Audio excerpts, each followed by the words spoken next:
ఈ 6 మనతో కలిసి 6 ఉన్నాయండి. ఈ 6 కూడా మేము కాన్ఫెడరేషన్ అంటామండి. ఈ 6 కూడా ఒకే తాటిపై నడుస్తాయండి. ఇవన్నీ మా సమస్యలు వస్తే వారు చూసుకుంటారు, వారి సమస్యలు వస్తే మేము చూసుకుంటాం. మీరు అందరికీ ఫోన్ ద్వారా లెటర్ ద్వారా సంప్రదించడం జరిగిందండి. ఎవరు కూడా ఏ ఒక్కరు కూడా బయట నుంచి వచ్చి ఇక్కడ పనిచేయరండి. మేమే మళ్ళీ పనులకు వెళ్ళాలి, మేమే షూటింగ్ చేసుకోవాలి, మేమే అన్ని చేయాలండి. ఇప్పుడు అనిల్ గారికి ఫోన్ వచ్చింది, నాకు ఫోన్ వచ్చింది, కలుస్తామండి, మళ్ళీ పిలుస్తారు, మళ్ళీ మాట్లాడతాం. పవన్ రెడ్డి గారు మాకు సపోర్ట్ చేస్తారు, ముఖ్యమంత్రి గారి నుంచి కూడా ఉంటుంది, పెద్దలందరి నుంచి కూడా వారికి ఎంతో కొంత పెంచండి. ఎంతో కొంత అంటే మనం అడిగిన 30% వైఎం మీడియాగా అనిల్ గారు చెప్పినట్టు వైఎం మీడియాగా వాళ్ళు చెప్తా ఉన్నారు కదా, 20%, 10%, 10% కుటుంబాన్ని విడదీయాలనుకుని ఒక ప్రతిపాదన పెట్టారండి. నేను రాత్రి అంతా నిద్రపోవాలి. నేను నాకు అత్యవసరంగా పెళ్లికి వెళ్ళాల్సింది. 3 గంటలకి, 6 గంటలకి, 7 గంటలకి 3 ఫ్లైట్ టికెట్లు క్యాన్సిల్ చేసుకున్నాను. సొంత వాళ్ళ పెళ్లికి వెళ్ళలేకపోయాను.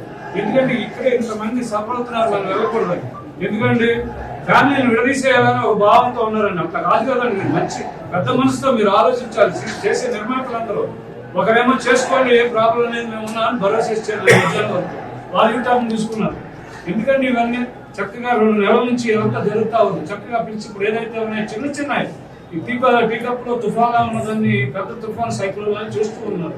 మీ సమస్యలు చిన్నగా చాలా ముట్టడి అన్నారు కదా, ఇన్ని వందల మంది చాలా ముట్టడి ఇస్తే శాంతి భద్రతకి వివాదం కలిగే అవకాశం చాలా ముట్టడి అంటే ఏం చేస్తారు?